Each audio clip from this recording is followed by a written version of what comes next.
सो आज की वीडियो में आपको बताऊंगा कि मैं अपने जो फिज़िकल केमिस्ट्री है उसको कैसे रिवाइज़ करूंगा नीट के लिए। फिज़िकल केमिस्ट्री रिवीजन सबसे पहले जो मैंने इसके जो डिटेल लेक्चर है वो मैंने किए थे यकीन 3.0 से, जो कि निखिल सर ने पढ़ाया था। मैंने उनसे पूरे फिज़िकल केमिस्ट्री के डिटेल लेक्चर अच्छे तरीके से देखे थे मैंने। बस मैंने जो क्वेश्चन प्रैक्टिस थी वो नहीं की थी और जो रिवीजन थी वो नहीं की थी। और मैं बताऊंगा कि मैं अभी रिवीजन कैसे करूँगा अपने एग्ज़ाम की वापस से, फिज़िकल केमिस्ट्री के लिए रिवीजन कैसे करूँगा।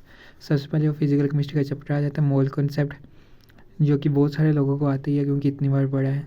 और उसके लिए मैं पता क्या करूँगा, जो क्लास के नोट्स हैं ना निखिल सर के, उन नोट्स को लिख के ना उनको मैं डेली के मैं टारगेट रखूँगा। मुझे हाफ जो क्लास के नोट्स होंगे ना उन जैसे हाफ नोट्स हाफ चैप्टर के हाफ नोट होंगे ना, उनको मैं पूरा रिवाइज करूँगा एक दिन के लिए। एक दिन का मेरा टारगेट ये रहेगा, 1 डे। और उसके बाद जो नेक्स्ट डे होगा मैं जो आधा बचा हुआ चैप्टर होगा वो मैं अपना वहाँ से कंप्लीट कर दूँगा। और मैं कंप्लीट इस तरह से करूँगा, सबसे पहले मैं बनाऊँगा अपने चैप्टर के शॉर्ट्स नोट्स, जो कि बहुत ज़्यादा इंपॉर्टेंट होते हैं क्योंकि शॉर्ट नोट्स के बिना बंदा क्या ही कर लेगा। और शॉर्ट नोट्स सबसे ज़्यादा ज़रूरी है आपको, क्योंकि लास्ट में रिवीजन के लिए आप पूरी जो डिटेल जो नोट्स है वो पढ़ ही नहीं सकते हो, क्योंकि मैंने बना के रखे थे पिछले साल। लास्ट तक बिल्कुल पढ़ा ही नहीं जाता है। शॉर्ट लॉन्ग नोट्स के लिए शॉर्ट नोट्स जो है आपको सबसे ज़्यादा मस्ट इंपॉर्टेंट से, इनको बनाने ही बनाने हैं किसी भी हालत में। और मैं शॉर्ट नोट्स बनाऊँगा, उसके बारे में पता क्या करूँगा, उसका जो लेक्चर के जितने भी क्वेश्चन थे ना उनके बीच में उन सारे जो क्वेश्चन थे ना लेक्चर क्वेश्चन, उन सब क्वेश्चन को मैं खुद से सॉल्व करूँगा। कितना 3-4 बार में उन क्वेश्चनों को सॉल्व करूँगा।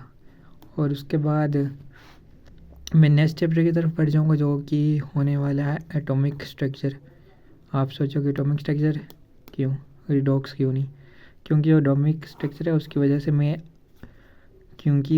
मैं अपने जो इनऑर्गेनिक केमिस्ट्री है ना उसको भी स्टार्ट कर दूंगा। क्योंकि जब एटॉमिक चैप्टर में स्ट्रक्चर में कर लूँगा उसके बाद जो इनऑर्गेनिक केमिस्ट्री है ना वो बहुत ज़्यादा ईजी हो जाती है, क्योंकि जो पीरियोडिक टेबल होता है ना उसके लिए हमें एटॉमिक स्ट्रक्चर आना चाहिए। इसलिए मैं एटॉमिक स्ट्रक्चर करूँगा ताकि उसके पैरेलली में इनऑर्गेनिक को भी रिवाइज़ करता रहूँगा। और इनऑर्गेनिक के लिए मैं जो है ना कोई लेक्चर नहीं देखूँगा और उसको बस मैं एनसीईआरटी से ही करूँगा, क्योंकि वही सबसे ज़्यादा बेस्ट ऑप्शन है अभी इनऑर्गेनिक के लिए। और उसके बाद एटॉमिक जब हो जाएगा उसके बाद मैं करूँगा डिडॉक्स।